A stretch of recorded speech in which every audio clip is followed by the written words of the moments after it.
Red Zone in the lab. Commanders. It's time. Let's get it, homie.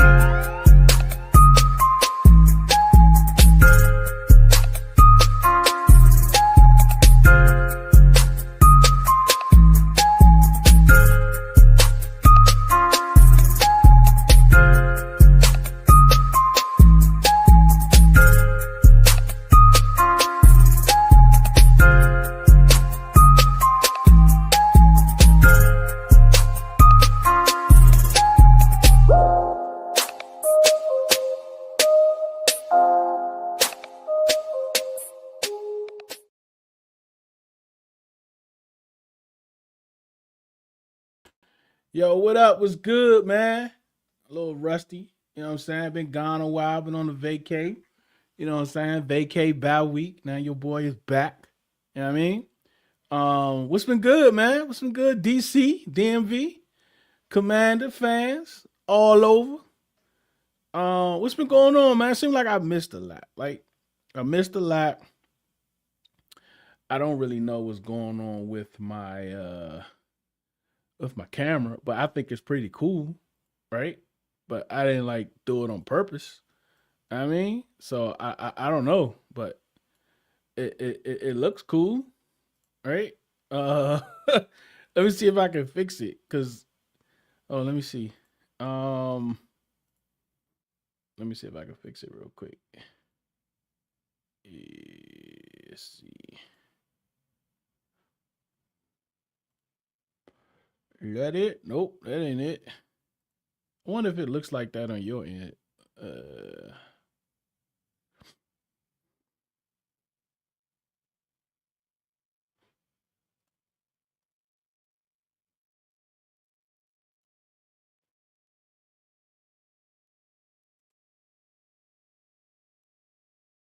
I don't know, man.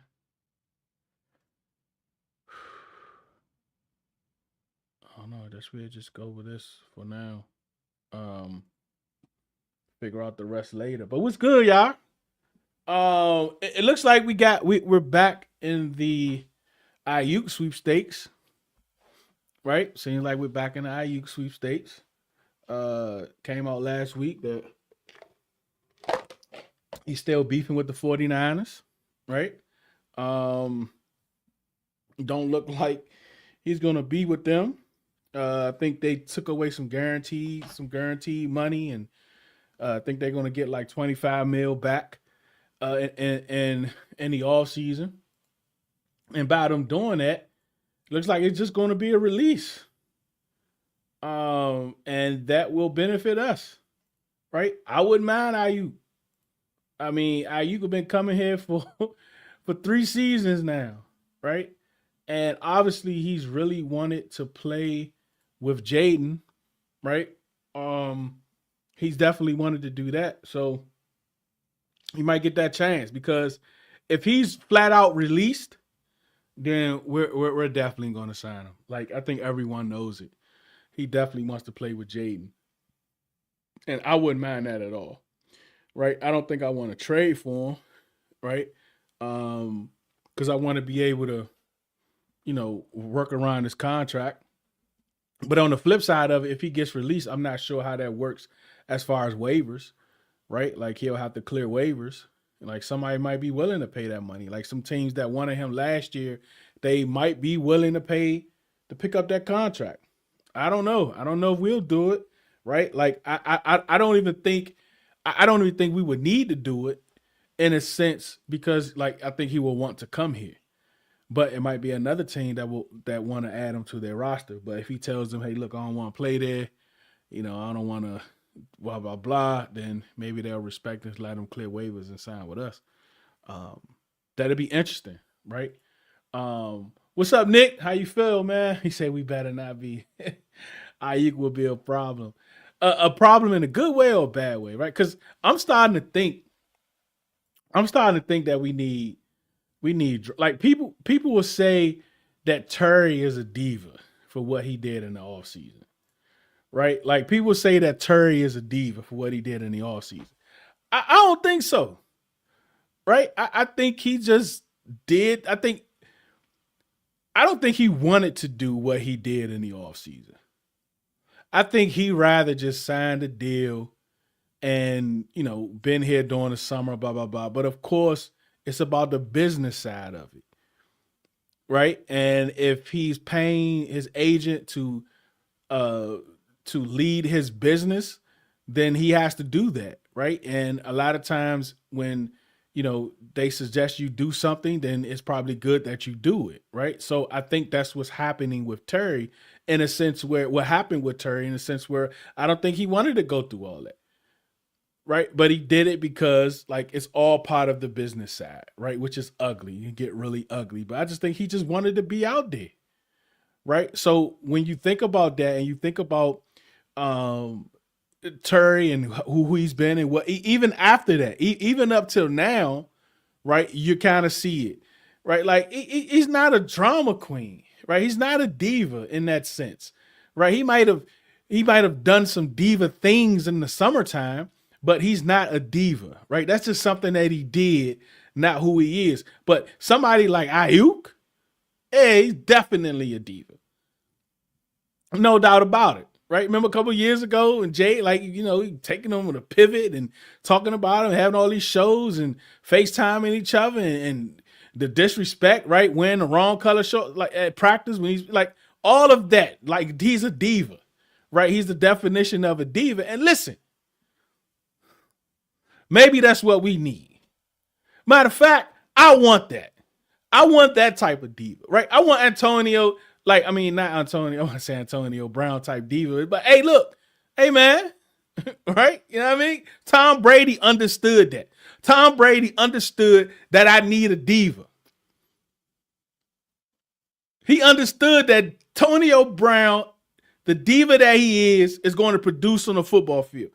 So now, not only am I going to convince the team to sign you, I'm going to let you stay in my house around my wife. That's what I'm going to do. Right? Nick said he's not good enough to act the way he does. He's also coming off a major knee injury.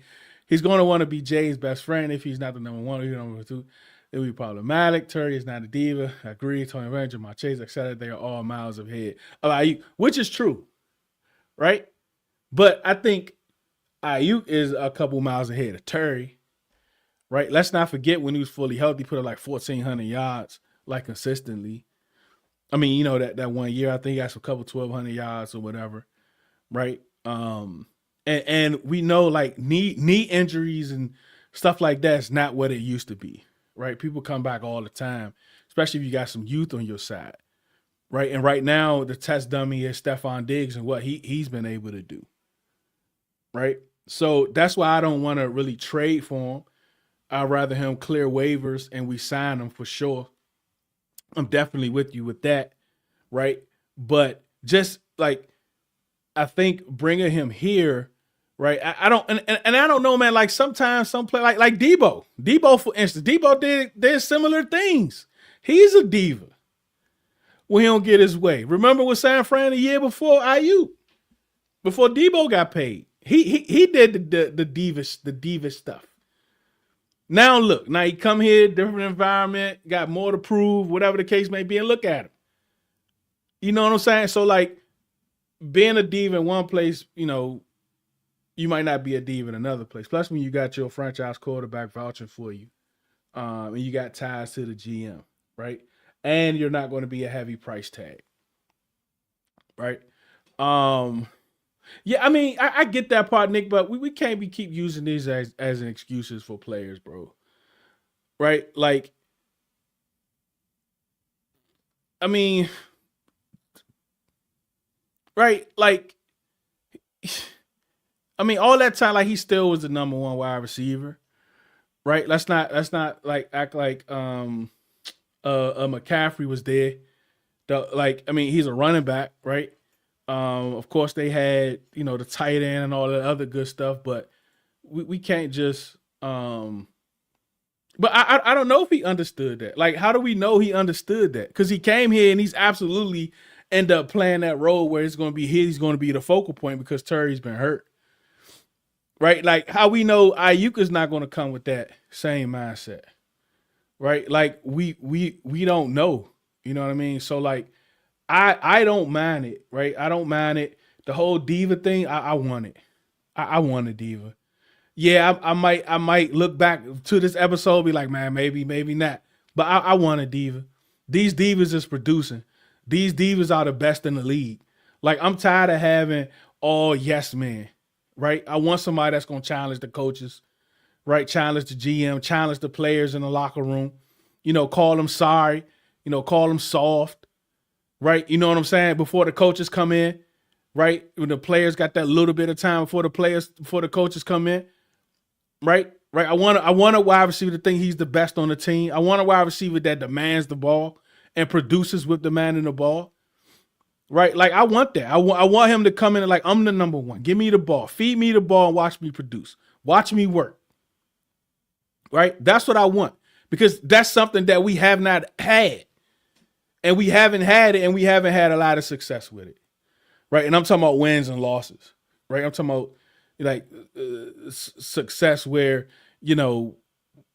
where you can actually see the fruits of it, right? And not just one player. So like, just imagine, but like, either way, right? Either way, with, even if we bring in Ayuk, I'm the same way I was with Terry in the summer. If we pay him or not, it doesn't matter to me, because we still need to get a wide receiver in the first round. We don't have a second round pick, and I don't want to wait to the third to get a wide receiver. Give me the wide receiver in the first. If we bring in Ayuk, still give me the wide receiver in the first. I don't care. I want somebody young that can grow with Jaden, right? I think Ayuk is 27. Terry will be 31. Debo will be 30 if they decide to bring him back, right? I need somebody 22, 21 that's going to grow with Jaden. I don't want, what's up, Raider? How you feeling? Like, I don't want anyone that just is a deep threat, contested catches, right? Big plays and all. I want someone that gives me that. I want someone that can take a screen to the house. I want someone that can work the middle of the field. I want someone that can create matchup problems all over the field. Right? I want someone that has yak ability, break tackles. That's the ultimate threat in the passing game. All over the field. That's what I want. That's the guy that I want with the first pick. And there are a few guys that can give you all that. Right? I understand there are puzzles. There are puzzle pieces that make a puzzle. I get it. You want to have guys that specialize in this, and that, which is fine. I don't mind that.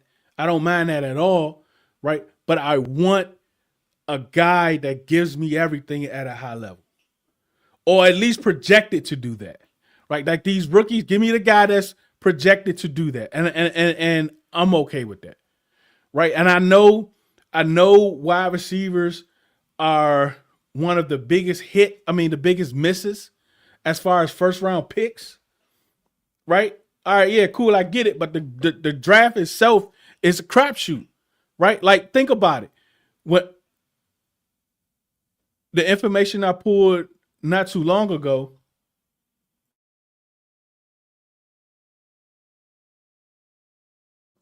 right?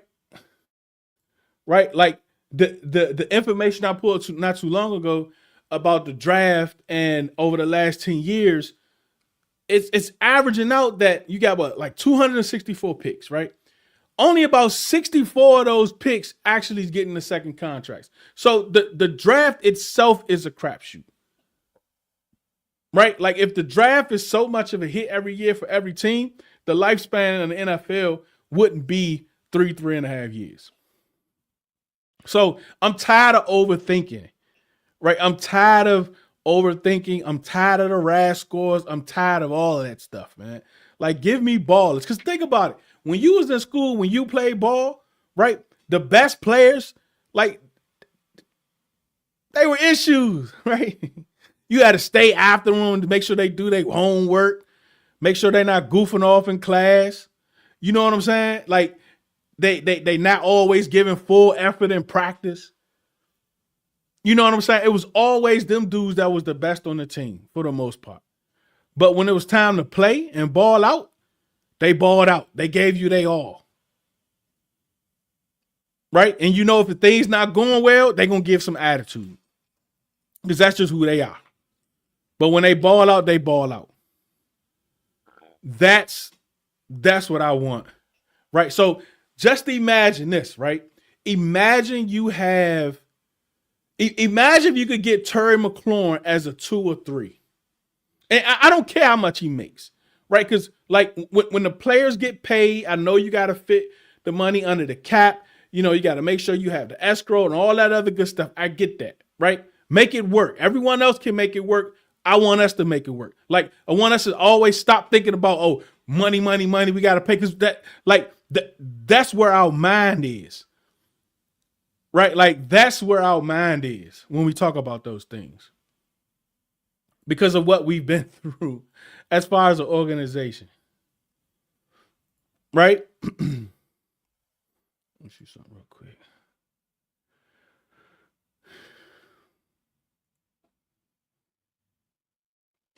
That's where our mind's been at. You know what I'm saying? Because we spent so much money on like over the years, the last 30 years or whatever the case may be, and the Dana, the Deions, the Bruce Smiths, and all that other stuff. So we always, like with us as fans, with the Commanders, we're always cautious, right? We're always cautious of what it is we're spending money on. Like we got to make sure we have money to pay. Like we don't really have a lot of big contracts. Like make it work. Everyone else makes it work. Everyone else makes it work. Why can't we make it work? Why can't we depend on our front office cap guys and all those guys to make it work? Like y'all go make it work, but get me the best players. Get me the best players to make it work. Because I got a superstar phenom quarterback right now. Superstar phenom quarterback right now. Make it work. Get me the best players. Right? So you got Terry McLaurin. I think he's counting like 18 million or something like that next year against the cap. Right? I don't care if he's a wide receiver 3. I don't care if the wide receiver 3 is making more money than the wide receiver 1 or 2. I don't care. Because I want to win. I want to put the best talent out there. So I don't care if my wide receiver 2 or 3 is making the most money. I don't care if my wide receiver 1 is making the less money. Right? Go out there and work because it should be in phases, right? Age, like play, all that stuff should be in phases. My young guy is on a rookie deal working to get paid, right? My 2 and 3 are guys that's already in their second contract, already done got paid. Get me playmakers, man. Get me playmakers. I'm not worried about none of that. Get me playmakers, right? So today, don't forget, like Riddle Radios every morning, Monday through Friday from 8 to 10 a.m. Please check that out. We had guests on today. We had a couple guests on it. We had NFL analyst Mark Bullock. He was on there today. We also had John Tamer from the Burgundy podcast. He was on there today. And after, like, towards the end of this show, we're going to play the interview with Mark Bullock where he talked about Mike Sainristil. He talked about Jordan McGee. He talked about Chris Paul, and he talked about the run game. And it's some really good stuff on there. So definitely don't forget to check that out later today. John Tamer was always also on there from the Bleed and Burgundy podcast. So definitely check that out. He was at the 840 and Mark was at the top of the 9. But we're gonna play the Mark interview towards the end of this show. But yeah, man. So like it's been a lot going on. So with Ayuk, that's where I'm at with Ayuk, right? I wouldn't mind it, you know what I mean? But it still doesn't change how I view the draft. It doesn't change how I view the draft at all. There are a lot of players right now um, with incentives, right? Let me see if I can pull it up. Some couple incentives on their contracts, right? Let's start with Von Miller, right? And this is the thing where we have to think about um like when we talk about the older guys playing over the young guys, right? This is kind of the thing that we discuss and we um we talk about. Um this is a relationship league. This is definitely a relationship league for sure.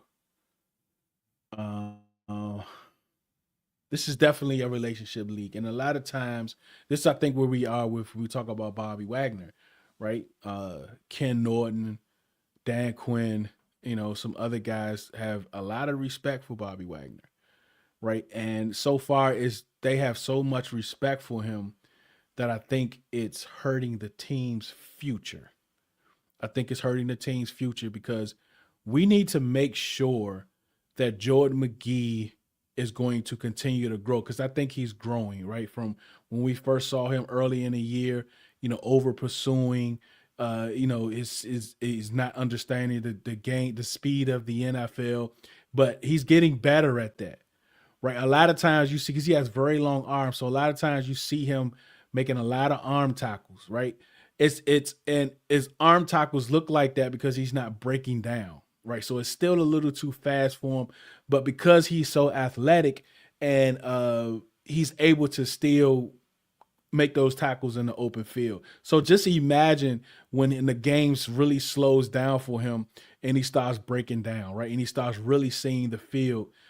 Just like think about that play with Jahmyr Gibbs, beat him for the touchdown. Like I still think he was too far off the ball, but a lot of linebackers is not going to be able to cover Jahmyr Gibbs in that situation one on one. But you could have prevented a touchdown, right? So those are the things that he's learning that. But even on that play, he was on the opposite side. Right, he saw what Jahmyr was. He looked at it. To me, it seemed like he knew what the play was. So to me, like he's in the film room, right? It seems like he's in the film room. He's studying. He's probably under Bobby, Ken Norton, and those guys getting better. And he switched sides with Bobby because he understood the assignment. So I want to see more of that from him because I think we're seeing more and more of it every week. But I want to see him with the green dot. I want to make sure that he can be our Mike of the future because that would be huge for us going into the offseason, right? If we can sit down and say, hey, you know what? We don't have to worry about filling the middle linebacker hole, the starter position of it. We can definitely add depth, but I have enough faith in Jordan McGee to run the defense. That would be huge for us going into the offseason. It would be huge for us going into the offseason, right? So I think that's something that we need to see. So like when we talk about incentives, Von Miller, for instance, right? Only way these guys are going to understand the NFL is by playing. Watching film only helps so much for because like I think it ties in together, right? You have to, when you watch the film, you have to apply it, and on the practice field, it's not doing too any justice, really, right? Right. So because of the speed changes, right? So when you see it, just like that play, for instance, I think he saw that on film and he was able to apply it to real game time action, right? That's how he's going to get better by understanding. If first you have to show in the classroom that you're understanding it on pen and paper, right? So when they're going over the play on pen and paper, you have to show that you understand it, right? You're understanding what you're seeing. You on paper, you can say, okay, in this situation, you walk up to the chalkboard, I go here and here. In this situation, I cover here and here. On this situation, I have to make sure the D line is set here and here. Like you do that on the board. Like they have to be confident that at least you can do it in the classroom before you even get on the field. So you have to show them you can at least do it on in the classroom. So then now when they have confidence in that, or they have confidence in that, then you go out to the field and let's see if you can actually apply it. Right. So I think that's positive. right? Let's just say he saw that on the field, he saw that in the classroom. They was confident. He went on the football field and he applied it. That's how he's going to get better. That's how he's going to grow. So we talk about these incentives.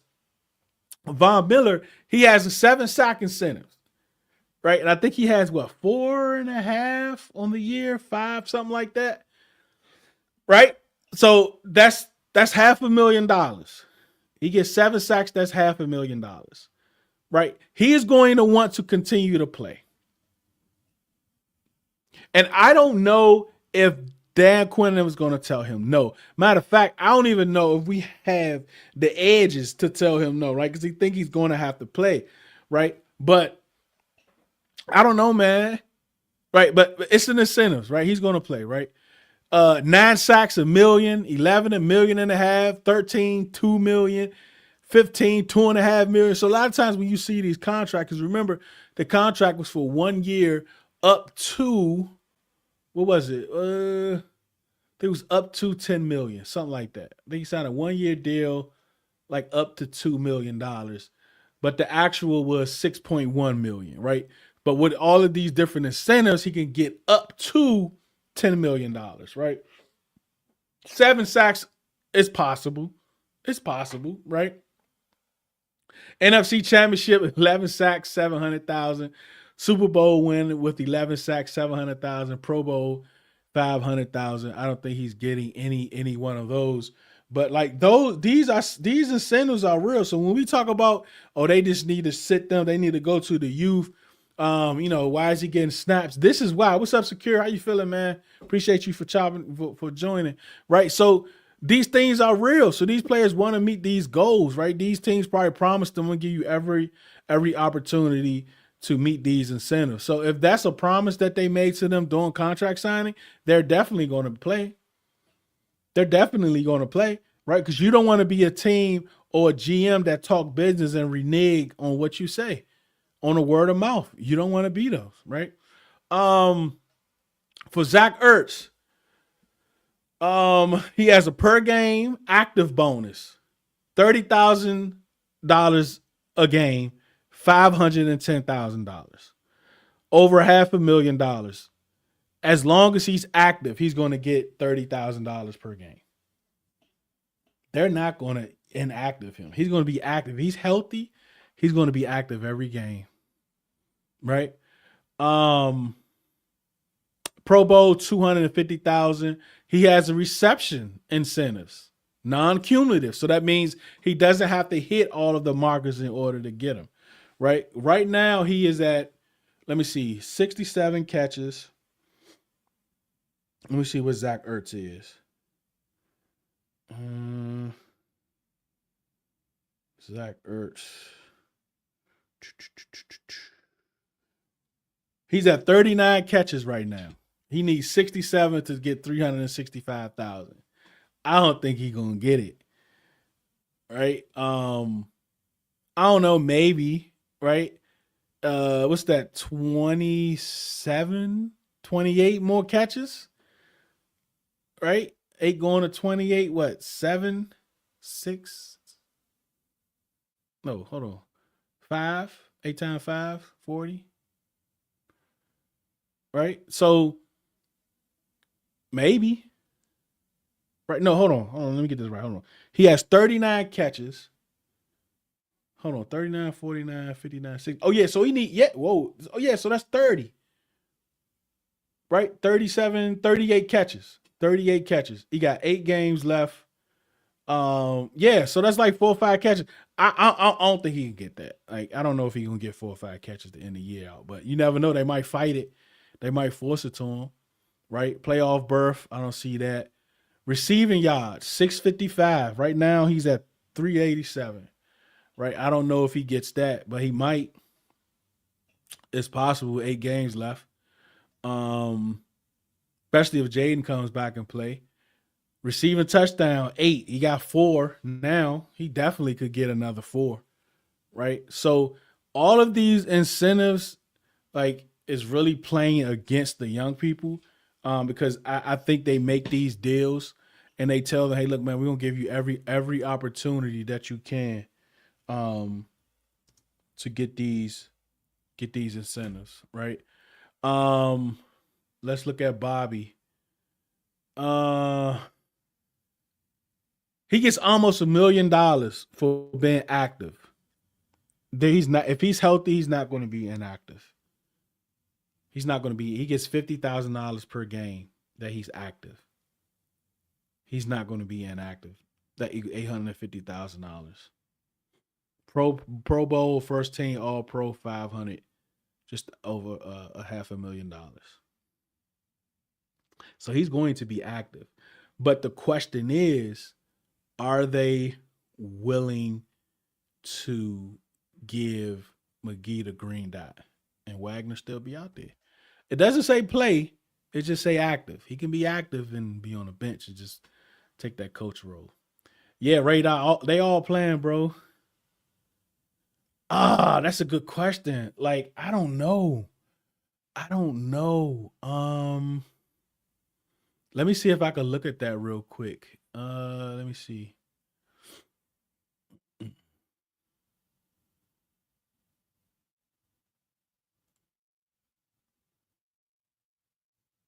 All right. Here we go. So I'm gonna do this and then we're gonna go to the interview with Mark Bullock. Um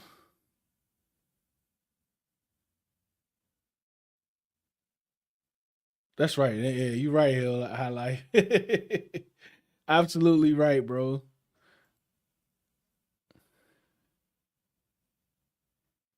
Yeah, cry on the bench.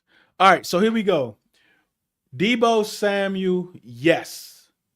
There's a price point. I don't know what that price point is, but there is a price point, right? I'm not gonna try to underpay him, right? So I'm gonna see what some people in his market is at around this time, the off season to see what I'd be willing to pay him. But I would definitely, wouldn't mind bringing him back.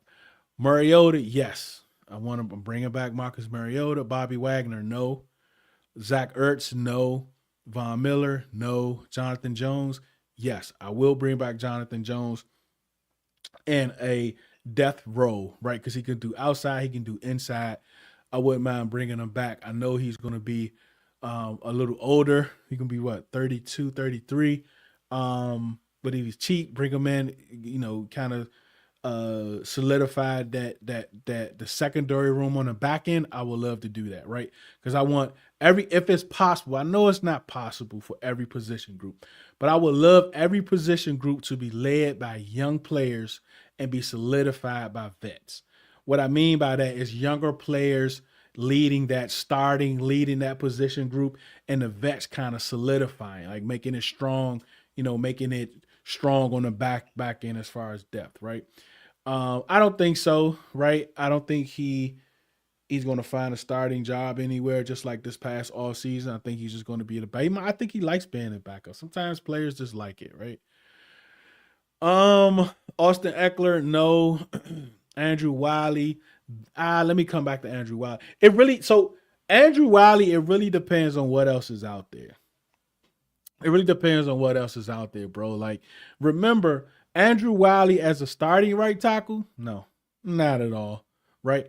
But a backup right tackle, a depth piece guard, I think he's one of the best in the league, right? At that role that can come in for a couple games and hold it down, right? So that's building quality depth. That's building a strong team, a strong base.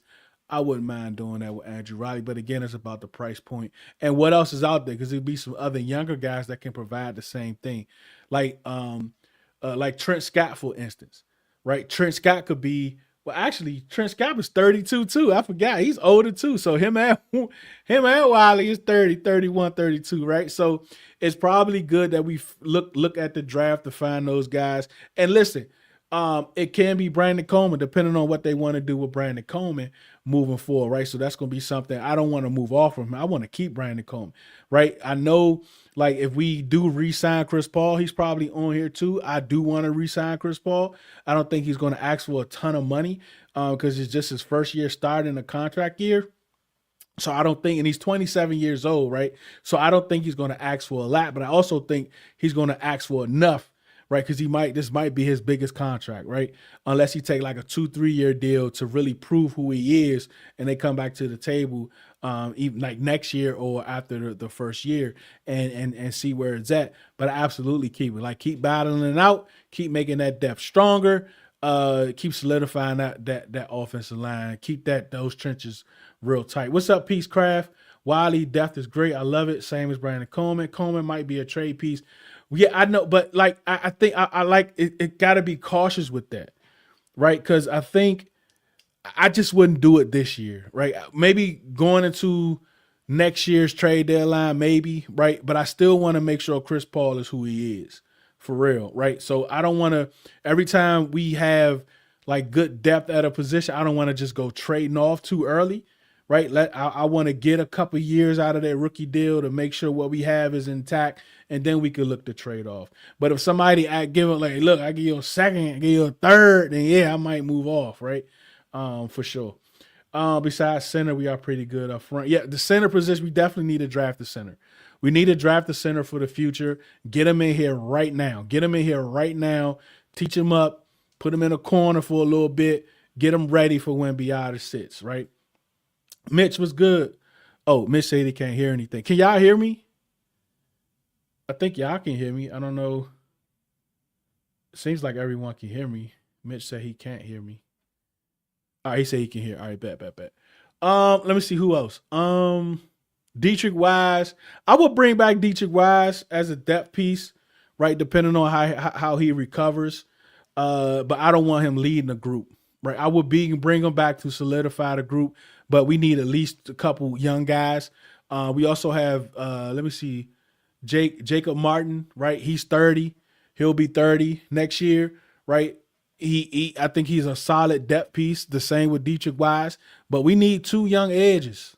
Like we need two of them, right? I don't know if they want to go out there and sign with like a 25-year-old. I haven't really looked at what's out there, but we definitely need to draft the edge rush. We need two young guys in that room. Noah Brown, no. Tress Wade is interesting, right?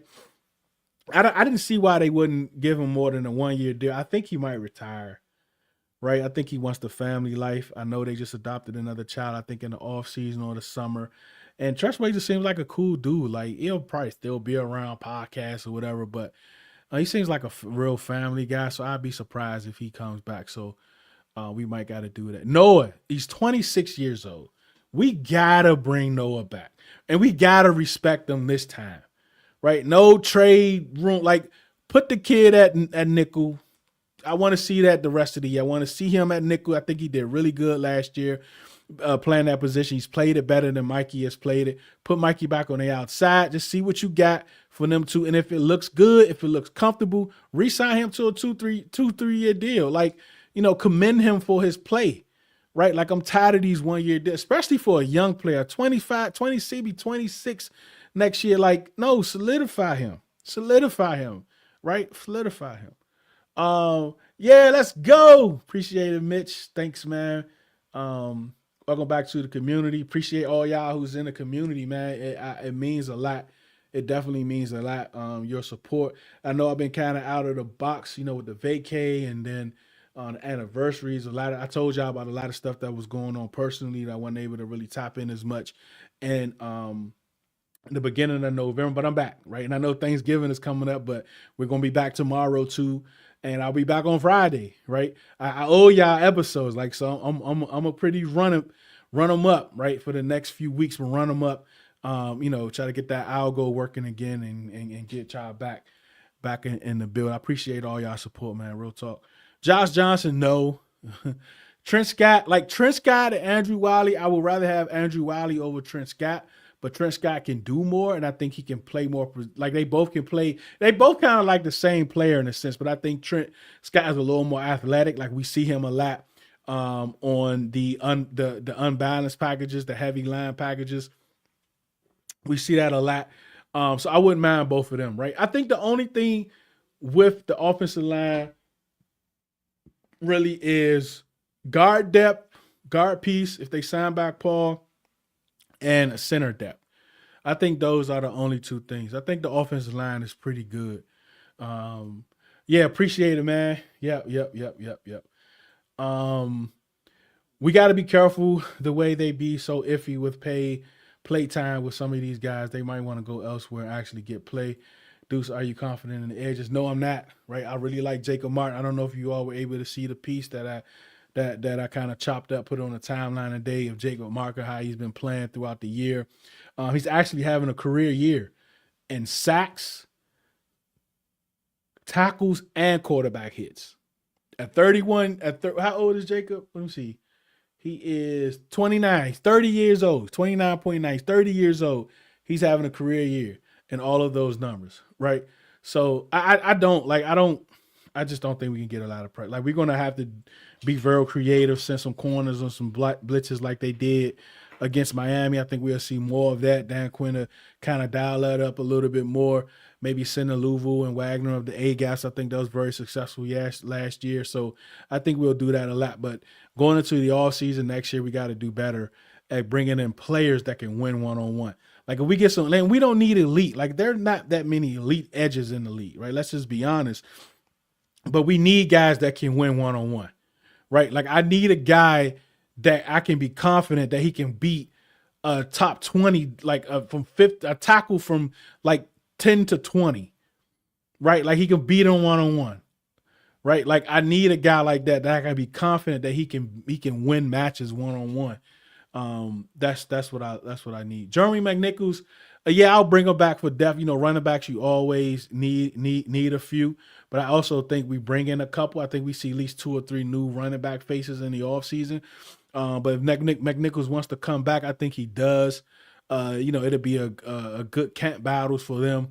Eddie Goldman, he's older. I don't know what he wants to do, but he's been playing really well this year. He's been playing really well, so I wouldn't mind bringing him as a depth. Remember, when we think about the offseason and bringing these players back, we have to think 90, right? We have to think 90 and not 53. Think 90, not 53, right?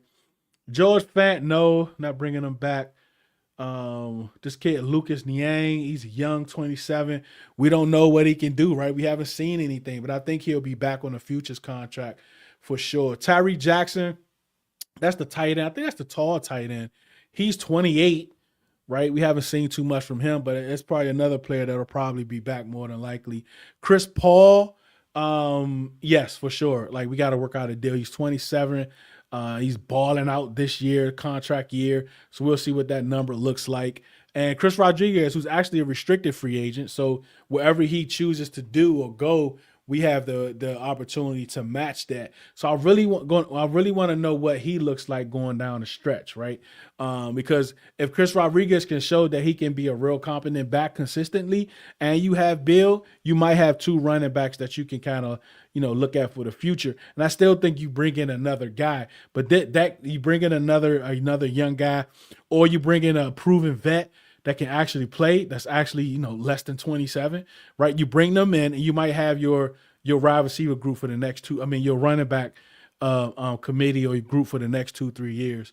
I wouldn't mind that at all. But yeah, those are all the guys that I see that vets that are free agents. There's a lot of them, but I think we can definitely make it work. Did you say anything about Payne? Yeah, well, Payne. Yeah, so a lot of people think Payne is in a contract year. He's not. He's not in a contract year.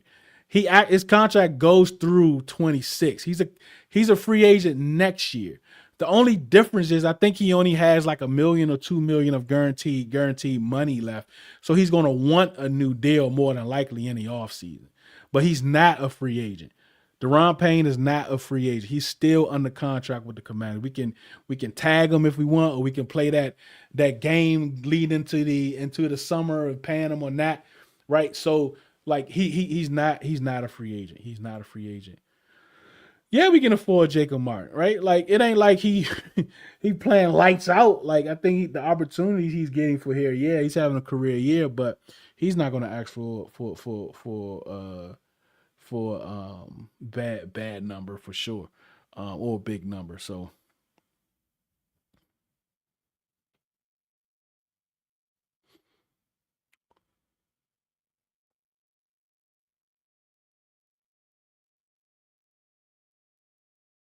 So it's really going to depend what they do. What else? Do we hear so many people complain about the lack of depth? Oh no, that joint just stuck. About the lack of depth.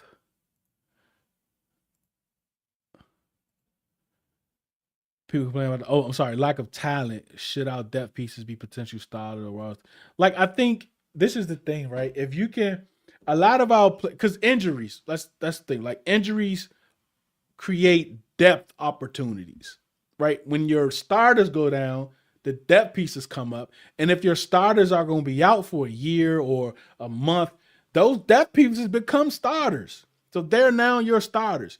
But if you have an opportunity to take a depth piece, I mean, a starter, and make them a depth piece, think about it, right? Like we think about Wiley, right? We think about Allegretti, right? Those were starters for us, full game starters for us last year, but we were able to take the starter and make them a depth piece, right? So let's just say a scale from 1 to 10. As a starter, they might be a 4, right? But as a depth piece, they might be a 6 or a 7. That raises your floor. That makes that position group better, for sure. Um, yeah, Charles Eaton is yep, he is. Yep. So it's gonna be definitely interesting, y'all. It's gonna be interesting for sure. But I'm about to get out of here. I'm about to play this interview. About to play this interview with Mark Bullock. Stay right there, tap in and listen to it. It's a great interview, man. He's like I say, he's gonna talk about Jordan McGee. He's gonna talk about Mikey Sanders. He's gonna talk about Chris Paul, and he's gonna talk about the run game and some of the things that we might not see that he sees. So, right, I appreciate all y'all for tapping in. We'll be back tomorrow. Don't forget to tap into Riddle Radio. It's only on X. It's only on X from 8 a.m. to 10 a.m. Me and Unc, and whenever Brandon joins. But we talk about a lot of things. We got guests on. Also, we had John Taman on today from Bleeding Birdie podcast, and we also had Mark on. So that's what you're going to see now. Let's get into it. Yeah, appreciate you logging back in, Mitch, for sure, man. Let's see what this is. Let's get this plan for you all. So don't go anywhere. Listen to this interview, man. It's a good one. It's audio, but it's absolutely a good one, man. So let's chop it up and listen to that. Appreciate y'all, man. All love, man. Appreciate your time. But check out this interview, man. And I will see you all tomorrow.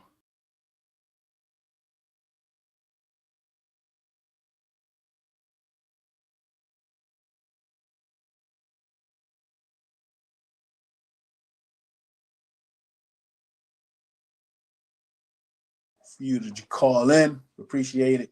Joining us, Mark Bullock. Mark, how have you been, buddy? Yeah, not too bad. How about you? We've been good, hanging in there. Has the season gone how you expected it so far, Mark? No, I think it's fair to say no, it hasn't. I don't think anyone anticipated it going quite this badly. I know there's certainly some out there that didn't think it was going to go quite as well as everyone had hoped, but I don't think anyone thought it would quite go this badly. It's been badly. And the segue into what has been bad this year is Mikey Sanders, right? I know you just did the write up on Mikey a couple of days ago, but like what's just kind of compared to last year, him being on the outside. I know he went back on the outside this the previous game, him being in the slot. Where's most of his struggles coming from? Yeah, well, the first thing I would say is he's not the only one that's been having struggles. So I don't want to single him out as the only issue. Like a lot of guys have been having struggles on this team, but yeah, he certainly had his fair share, and his struggles have been in the slot. I think pretty much everyone that responded to that article I wrote yesterday that you talked about has said the obvious answer is moving back outside, and that's where he did excel a lot last year compared to this year, and you see the differences of playing inside versus outside. When you play outside, you can play off. You can still play man coverage from an off position. You can play with vision of the quarterback and the receiver, and and you can be aggressive on jumping things underneath, and that's where he excels. He's got great ball skills and can jump routes and get his hand on the ball and intercept passes and that sort of thing. And when receivers run deep, he can backpedal and stay on top of routes and keep things in front of him. Whereas when you play in the slot, you have to play a lot more press, because you need to be able to stack work against stack sets or bunch sets where the slot corner has to be up on the line of scrimmage, and your other corners are off behind it so that players don't get picked. Um, and that's where he struggles. When receivers are tight to him, and when they get level with him, he kind of starts, I don't want to say panicking, but I guess he starts guessing where receivers are going to go, and doesn't have the natural feel for the kind of clues and reads that you look for, that tell you whether receiver's breaking inside or outside or working vertical, or what have you, and he struggles in those situations. So, um, as you said, in this last game against the Dolphins, he did move back outside, and they played a lot more zone, which also helped him, and we did see some improvements there. Um, but throughout the course of the season, we've not seen the same guy that was so promising last year, which is, disheartening. But I think there are some fixes they can do, and I think they're kind of in the process of doing those fixes to hopefully get him back on track. And what did you see? Like, what is there? I guess light at the end of the tunnel from his last game, been on the outside since last year. Did you see some improvements or some more comfortability with him? A little bit, yeah. You could see the defense as a whole was doing a little bit better, where they were playing a lot more zone coverage, and they were playing a lot of quarters and cover three, and he was playing outside and playing often with vision, and you could see that was a lot more comfortable for him, rather than being up on the line of scrimmage trying to press guys, and not really having the length or the physicality to jam guys out of the line of scrimmage. So, um, that that definitely is a lot more of a comfort to him. I think he's still not quite his 100% self that he was last year, because the Mikey Sanders we saw last year would have intercepted that deep pass from Tua, that the Dolphins ended up going on scoring on that drive, which obviously was a critical point in the game. If he had gone and intercepted it, that would have been points off the board. So, I think he's still got some steps to go, but I think that this was a step in the right direction for getting him back on track. All right, one of the players that we kind of talk about, we see that's improving, seems like week to week, is Jordan McGee. How have you tracked his progression up to this point? Yeah, I agree. He's definitely improving, and we saw that in this Dolphins game. Like the first few games where he was starting to get more snaps this season, a few weeks ago, he was playing with really good speed and showing the ability to get in position to make plays, but he was often missing tackles or not quite being able to finish those plays.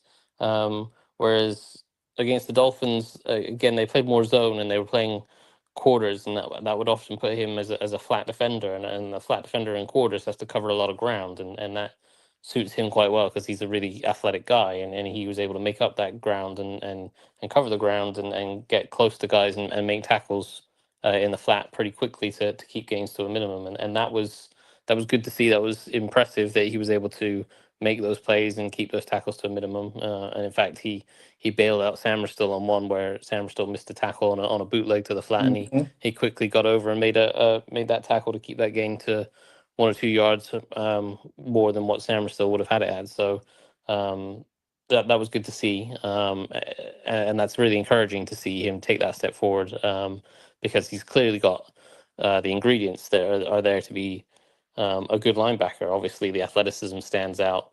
Um, we see some improvement in coverage. Like the first few weeks he was playing, they Dan Quinn talked a few times about how um, he didn't get enough depth when they were playing zone coverage, and in the past few weeks you've seen him work on that and get more depth and force the ball to be checked down underneath, where he can then use his athleticism to rally up to the ball and make a tackle. And then, as I talked about, the making the tackle and finishing those plays is also improving. So those are really encouraging signs, and hopefully that can continue. And if it can, then um, you could see him potentially be a building block for the defense going forward. What I'd like to see from him is being given a little bit more of that Mike linebacker responsibility that Bobby Wagner has, and we have seen it at times. Like there was a Jameer Gibbs touchdown for the Lions game Mm. where McGee was kind of pulling the strings and switching the play around so that he was the one matched up on Gibbs, and that is that's the matchup you want. You definitely would rather McGee on Gibbs on that little choice route rather than Bobby Wagner. But unfortunately, he then lost the route and gave up the touchdown, which obviously can't happen. But it's good to see that from a mental standpoint, he was capable of recognizing like this is the issue, this is the matchup that they're looking for. Let's switch around and get me on that matchup rather than Wagner, and that's a better matchup for us. Now, obviously, going forward, you want to see him be able to make that play, but it's good to see that the mental standpoint was there, and that's encouraging. But as long as Wagner's on the field, he's going to be the one calling the shot. So I'd like to see McGee given a little bit more responsibility to see whether he can handle that Mike linebacker role or whether he's just going to be a kind of a Will or Sam linebacker instead. But they need to figure that out sooner or later. Do you think that they'll move more to that? Because I mean, Bobby's not going to. I don't think he's going to be here next year, right? And we need to make sure McGee is that guy. Like, would you give him the green dot? Yeah, I would. I don't think they will, but I would. I think Dan Quinn and Ken Norton and the guys on that staff have so much respect for Bobby Wagner, and rightly so. Like they have a long connection with him, and he's been a really great player. And in fact, this Dolphins game, we saw him play his best game in quite a while. And you know, he had that crucial pass breakup on the fourth and goal play with Jalen Waddle running across there against him, and like that was an incredibly impressive play. So credit to him for being so good for so long and being so smart. But you're right. I'm not sure he will be here next year, or if he is, he probably shouldn't be a starter next year. And so I would like to see if McGee can handle that responsibility, or whether that's a new hole that they need to fill. So yeah, I think they probably will keep with Wagner for at least a couple more weeks until they're like officially out of playoff contention. And then once they're officially out of it, they can probably say to the veterans like a Wagner or a Zach Ertz, like, hey, we want to go with the younger guys now and see what they've got. And I think that's probably the route they will take. But I think all of us realistically know that the playoffs isn't happening this year. And at this point, they would be better off getting McGee as many reps in that Mike linebacker spot to see what he can and can't do, and see whether he's their guy next year, or whether they need to add a Mike linebacker to their shopping list this offseason. Do you go Chris Paul or Brandon Coleman for the future, or do you try to find a way to keep Chris Paul? And obviously, I think you should keep Brandon Coleman, but is it just enough for him to be a swing tackle and you keep Chris Paul? How would you handle that? And how do you and how you do and how do you look at Chris Paul as a left guard and his resurgence, I guess? Yeah, I would definitely be looking to keep Chris Paul. I can't imagine he'd be too expensive, given that you know he'd be hitting free agency with having only played a few games as a starting lineman, right? So it's not like people are going to turn that into, let's turn him into the highest paid guard in the NFL. It's going to be, you know, limited number of suitors with pretty low cost. So I'd imagine they should be able to get him back on a relatively team friendly or cost effective at least deal. So I don't think you need to make that choice right now. I think you can keep him and see how, you know, if there's any changes to the offensive staff, or schematically if they want to do something different next year, see whether Coleman is more suited to that than Paul, or whether Coleman takes a step forward in the offseason or what have you. You can make that decision then, but I would certainly be looking to keep Paul around. In terms of what he's done, I think he has taken a step forward. Like he's someone that you always heard positive things about. Like um, every coaching staff that's had him, every defensive lineman that's gone up against him have always talked about how strong his hands are, and how when he gets his hands on you, it's really hard to displace them and move him. and we see that in the run game quite consistently. That he's obviously a bigger body, and he's able to move guys off the ball and drive guys backwards. In pass protection, like when he gets his hands on guys, as I said, he does tend to lock them down. But in the past few weeks, like he had a really nice start, but in the past few weeks we've seen him targeted a little more with some stunts and some quicker linemen that can, work one side of him and quickly jump to the other side of him and expose a little bit of that tightness and that lack of quickness, I guess, or agility that you see with those bigger guards. And that's something that you would expect a more agile guy like Coleman to be able to handle a little bit better. But that's not to say Paul's been bad at all. Like it's just something that it's the trade off you have to deal with when you look at a bigger guard versus a more athletic guard. Like Coleman's not going to have the same bulldozing ability that Paul has in the run game, but Paul's not going to have the same athletic ability that Coleman has. And that's the trade off you have to go for. What are you looking to do as an offense? Are you looking to bulldoze guys and run the ball down the throat, or are you looking for more agile pass protectors that can maybe get out on screens and stuff? So in the future, I think theoretically Coleman has the more upside, but I think Paul has done really well to develop from what he was as a seventh round pick and survive that Ron Rivera era where not very many picks have survived from that era, and he's come along well, and he's very much deserving of his starting spot, and he's formed a pretty nice partnership with Laramie Tunsil, and he certainly deserves to see out this season as a starter. And they certainly should be bringing him back, because at the very least he'd be a very strong depth piece, if not their starting left guard of the future. But yeah, I think I don't think he's been so good that you say, yeah, he's your left guard of the future. Give him the Sam Cosmi contract and lock him in and not consider it. I think you can get him fairly cheap, and you can reevaluate things in the off season after any sort of staff or schematic changes that you might have. All right, this is my last question, then we'll have one from Brandon and Unc. And let's transition to the running game, right? Like, what do you think the ineffective is? Is it the offense being injured and being down early? Is it the O-line? Is it the running back, or is it Cliff? Like, why hasn't the run game, in a sense, been successful to you?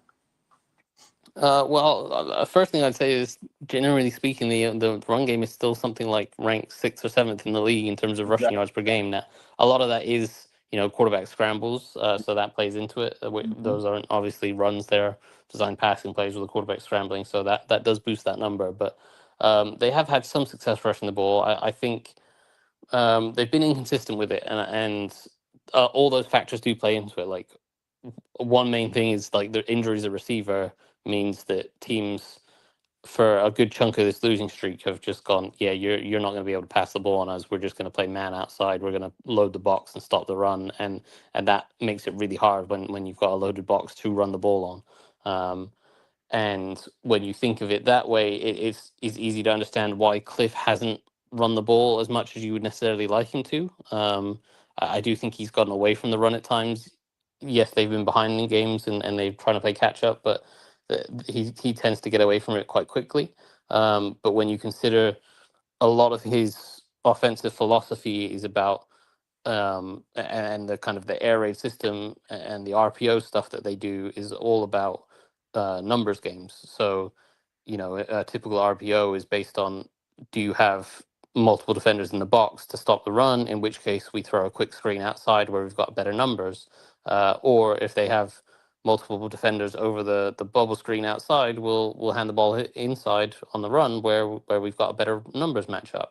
And if the defense is constantly playing man coverage outside and stacking the box with an extra safety and trying to stop the run, then whenever you call those RPOs, it's going to tend to lead you more towards throwing those quick screens rather than handing the ball off. So I can see philosophically why Cliff has gone that way, but I think they've still been able to run the ball relatively successfully when they've used their kind of 6 offensive lineman package, their jumbo package, where Sinnott comes in and moves around as kind of a fullback, H-back, hybrid tight end kind of thing, moves around them and blocks on the move. Bates lines up on the edge with six offensive linemen, either Trent Scott or Brandon Coleman, as we've seen this year. They've had a lot of success doing that, and they've been able to confuse defenses with the amount of guys. Like every one of their linemen and their tight ends and even backs are able to pull in any direction at the snap. So even the center can pull either way, and that creates a lot of confusion for defensive linemen of who's going to block them. Is it going to be the center that's straight in front of me? Is it going to be the guard, or am I going to get trapped by a tight end or a tackle or whatever? So that creates confusion for them, but it also creates confusion for the second level defenders that have got to read. Okay, this guy's pulling in this direction. This guy's pulling in this direction.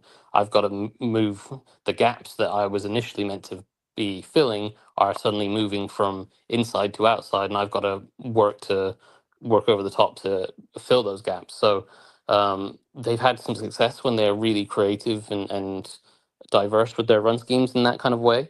But they kind of go away from that when Jaden Daniels comes back. They use it a lot with Mariota because they know they need to lean on the run game and they get creative with that. When Jaden comes back in, they obviously want to lean on more on the pass because they've got a potential superstar quarterback on their hands. They want to use his skill set. But I would love to see Jaden run that offense with that creativity in the run game because it would set up so much play action stuff that would make things really easy for Jaden. And we've seen it with Marcus have really good success. Mariota's had really good success with that kind of scheme, and I'd like to see Cliff kind of use a little bit more of that with Jaden when he comes back, rather than going a little bit more basic and leaning more and focusing more on the passing game. So yeah, I think those are the kind of the reasons why the run game hasn't been consistent. And you've seen games where suddenly it all clicks and it all runs really well, and sometimes it kind of gets away from them and Cliff goes away from it a little bit, and they don't have the same diversity of scheme because they're focusing on other areas. So I think that they all kind of all the different factors do play a pretty big part in it. Unc, what you got, Unc? Y'all know y'all right down my alley talking about the O-line. So I think we're good there. But I'm looking at the type. I see an improvement in the protection this year over last year. Is it just our the fact that we're using a lot of backup players in the skill positions? Why the passing game has not been more effective, or is it something that I'm missing? There's certainly a good part of it is teams are challenging those backup receivers to try and win in man-to-man coverage, and they aren't consistently doing that. And I think Cliff probably could have done a little bit of a better job designing more man coverage beaters rather than just leaning on mesh every time. And I think they could have run a few little more pick plays and stuff like that. But that that as an offensive coordinator, there's so many different things that's going through your head, and there's so many different things that you rely on. That like mesh is one of your core concepts. You expect that to hit, and if they suddenly bail out into zone coverage, then suddenly it becomes a broken play, and it doesn't quite work for you. So it's not an easy job, but I still think Cliff could have done a little bit better there. But I do think the receivers, the backup receivers do play a big part in that. But I also think some of it has been down to the quarterback. And I don't want to put it all on Jaden Daniels, but I don't think he's had as strong a year as he had. Oh, well, he's obviously not had as strong a year as he had last year. And then, there's a lot of different reasons for that. I wouldn't call it regression. I'd say it's been a very interrupted year, and he's someone that last year when he was at his best, he was played on time and with great rhythm, and was getting the ball out to receivers that he trusted to be able to break at the right time and be at the right spot. And he threw with anticipation, trusting them to be there. And when you think of their top receivers last year, it was obviously Terry McLaurin and Noah Brown and Zach Ertz. Those were guys that excelled at running good routes, getting to the right spot at the right time, and he could trust them. Whereas this year you've got, receivers coming in with 2 weeks practice that have hardly repped anything with Jaden Daniels because either they've been injured or he's been injured. And so it's really hard to build that trust and connection to execute those kind of routes. So the offense has to change a little bit in that regard as well, and that has led to some of the struggles that Jaden's had. So I think some of it is, the receivers and the injuries there. Some of it is the quarterback play, and some of it is just, the overall injuries stopping people from getting the reps they need to build that kind of rapport and trust with each other. Awesome. Thank you. What you got, B? What's up, Mark? Appreciate you. I listened to DQ Presser yesterday, 19 minutes long, and he brought up, Terry, Will Harris, Noah Brown, stuff like that. So since Deuce stole my thunder about the run game, I'm gonna go back to the defense. What does a Will Harris being active bring back to this defense, Mark? Yeah, it's an interesting one because he only played, 2 and a bit games before he got hurt. And that first game against the Giants, he was outstanding. And I don't say that lightly because when they signed him in the offseason, I was like, oh, I can see the kind of role they see for him. He's a former cornerback turned safety. He's got some man coverage ability. He can kind of match tight ends. Might be a little bit better of a fit than Jeremy Chin in what they're asking that specific role to do. But they also did a lot of things where it was like him and Quan Martin rocking and rolling their coverage and changing things with motions and stuff to help disguise things, and changing their roles within plays and stuff. So that was really interesting, and he was really, really good in that first week.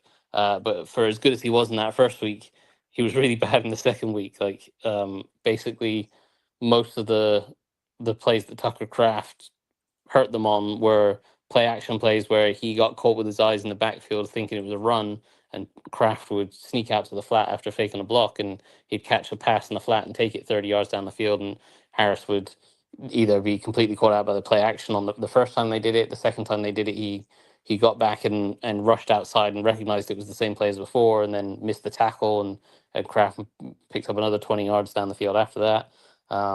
He wasn't the one responsible for that seam route where Kraft picked up like 57 yards. That was a different play, but he really struggled with those play action passes, and yeah, he had some real issues in that second game against the Packers. So as good as he was week one, he was poor week two, and then week three he had a really nice pass breakup covering, I think it was a running back or a tight end on a wheel route in the end zone, and then he got hurt, and so it's tough to say exactly what he'll bring back. But I think the upside that they're hoping is that he's going to be someone that can match up on tight ends if they play man coverage, and he's someone that they can trust to do a variety of different things on the back end. Where instead of having a designated strong and free safety, you play more of a right and left safety because they trust both Quan Martin and Will Harris to do both roles, and that can help you disguise your coverages a lot more. That can help you just, if a receiver goes in motion and it turns a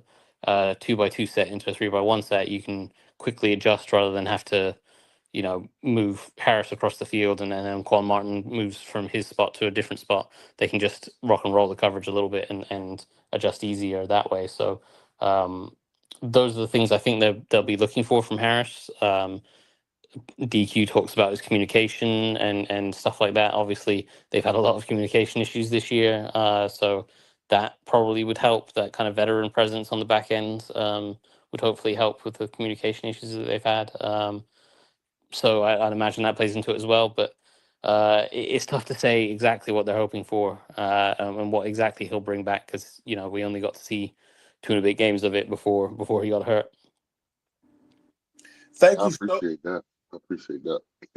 Yeah, thank you so much, Mark, for joining. I know this is a little different than what we usually do, but I think we've been doing this radio show for like 5 weeks, I think, just something to do in the morning. We still have the YouTube show too, but thanks for joining us. This was good as always. Yeah, of course. Thanks for having me. All right, Mark, see you next time. Of course, you could catch Mark on the Big Doug and Carmi show. They do a lot of film breakdown with Nick Aldrich, and it's Substack. Like, I'm going to post it in this post because I'm sub, right? If I'm sub, you should be sub. Where else can they get your information, Mark? Yeah, it would just be the Substack, markbullock.substack.com, or Twitter or X, whatever it's called now. Mark Bullock NFL. That's where you can find me. All right, thank you, Mark. I'll be talking to you soon, buddy. Of course, see you soon. Bye.